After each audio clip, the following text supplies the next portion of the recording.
तो आज एक ऐसी कहानी सुनते हैं जिसे सुनकर शायद नींद उड़ जाए।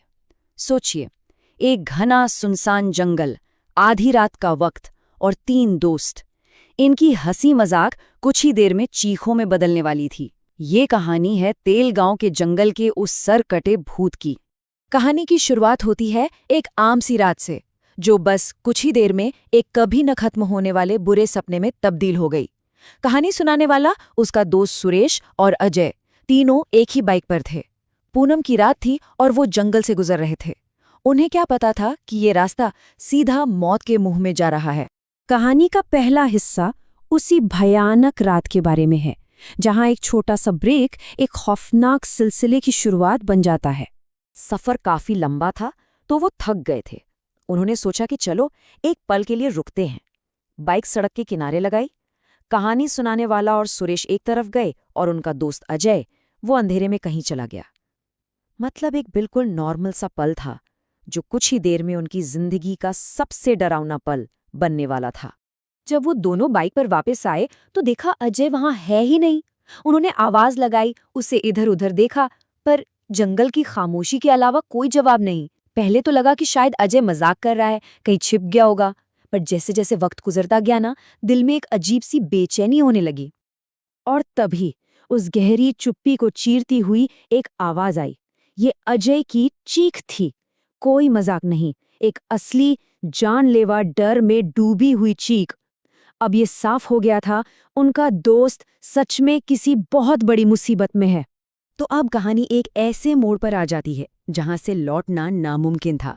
अपने दोस्त को बचाने की धुन में वो एक ऐसी जगह पहुंच जाते हैं जहां डर और मौत दोनों उनका इंतजार कर रहे थे। जमीन पर ताजे खून के धब्बे थे और घसीटे जाने के निशान।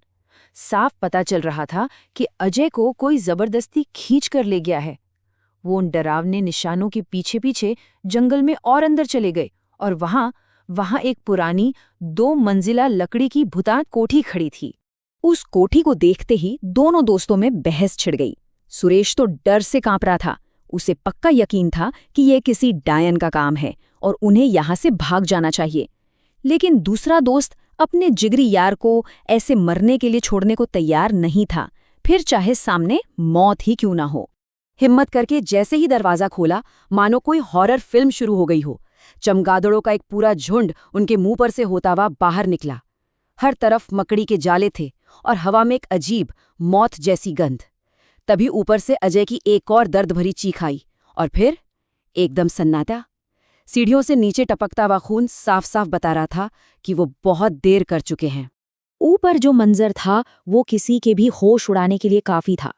उनके दोस्त अजय की लाश छत से उल्टी लटकी थी और उसका सिर गायब था। ये वो पल था जब उन्हें समझ आया कि वो यहाँ किसी को बचाने नहीं, बल्कि अब खुद अपनी जान बचाने के लिए फंस चुके हैं। और अब कहानी के सबसे खौफनाक हिस्से की शुरुआत होती है। वो शैतानी ताकत अब खुद उनके सामने आने वाली थी।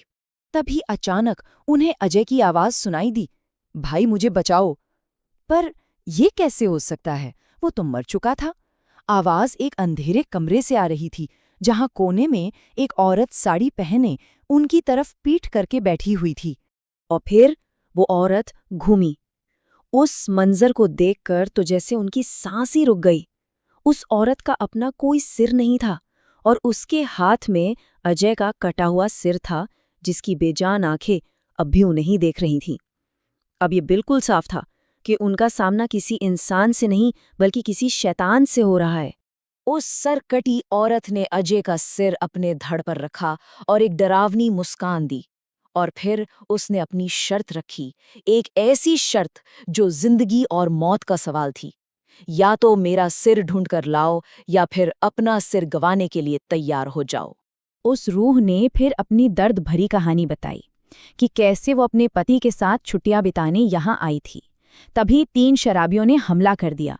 उन्होंने उसके पति को मार डाला और फिर गुस्से में उसका भी सिर काट दिया। उसके शरीर को तो वहीं एक पेड़ के नीचे दफना दिया, पर उसका सिर कहीं फेंक दिया। और जब तक उसे अपना सिर नहीं मिलेगा, उसकी आत्मा को शांति नहीं मिल सकती। अब कहानी के आखिरी हिस्से की बारी थी।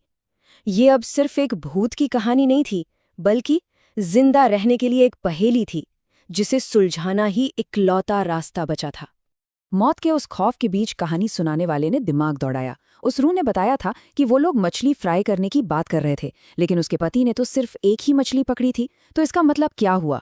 मतलब साफ था, ज्यादा मछली पकड़ने के लिए वो लोग कोठी के पीछे वाले तालाब पर जरूर गए होंगे और वहीं उन्होंने उस औरत का सिर तालाब में फेंक दिया होगा। सोचना तो आसान था, पर उस गंदे कीचड़ से भरे तालाब में एक खोपड़ी ढूंढना बहुत मुश्किल। उसे पूरे 2 घंटे लग गए। हर एक पल मौत का डर सिर पर नाच रहा था। अगर सूरज उगने से पहले खोपड़ी नहीं मिली तो उसका सिर भी अजय के सिर के पास ही होता। और आखिरकार कीचड़ के अंदर वो खोपड़ी उसके हाथ लगी गई। उसने फौरन उस रूह के बताए मुताबिक पेड़ के नीचे से उसकी हड्डियां निकाली, खोपड़ी के साथ रखी और आग लगा दी। जैसे ही आग की लपटें ऊंची उठीं, उस आत्मा को मुक्ति मिल गई और वो एक जोरदार चीख के साथ हमेशा के लिए गायब हो गई। उस रात के बाद उस इंसान की जिंदगी हमेशा के लिए बदल गई। एक दोस्त की सरकटी लाश, दूसरा जो उस हवेली के पागलपन में ही खो गया। इस सदमे ने उसे अंदर तक हिला दिया। जैसा कि वो बताता है, उसने दोबारा कभी उस जंगल की तरफ मुड़कर भी नहीं देखा। वो खौफ आज भी उसकी रातों की नींद में खलल डालता है। और ये सब हमें एक सवाल के साथ छोड़ जाता है। सोचिए कि अगर उसे वो खोपड़ी कभी नहीं मिलती तो क्या वो भी अपने दोस्तों की तरह उस सरकटी औरत का अगला शिकार बन जाता? या शायद आज भी वो उसी जंगल में भटक रहा होता, अपना सर ढूंढते हुए।